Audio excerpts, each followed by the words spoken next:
Saya bermula macam bangla lain-lain. Saya kerja dekat petrol station, isi minyak. Tu oil and gas kan? Yelah. Betul tak? Oil and gas? Betul, oil and gas juga. Tapi level bawah punya lah itu. No, joke aside. Okay. Saya kerja tempat lain sebelum tu. Saya kerja dekat negara lain pun. Cuma Negara apa tu? Saya kerja dekat kalau Brighton. Oh, okay. Brighton and Hove. Okay. Itu nama dia. Dia dekat dengan London.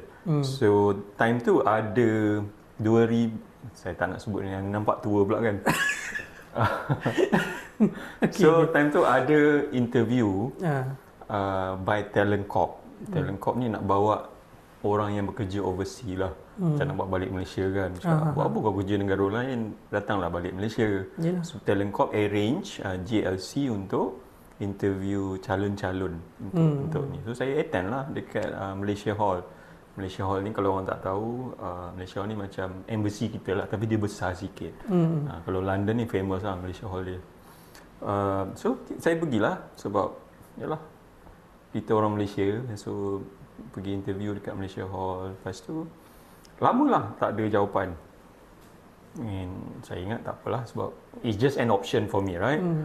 Tapi at the first place memang minat ke ataupun memang terpaksa pergi ke macam mana? Sebab kita rindu Malaysia jugalah. And kalau pergi Malaysia Hall tu boleh jumpa orang Malaysia yang lain. Sebab itulah saya pergi, one of the factor. And memang saya teringin pun kalau one day saya dah malas nak kerja overseas, baliklah Malaysia kan. Yalah. So interview dapat.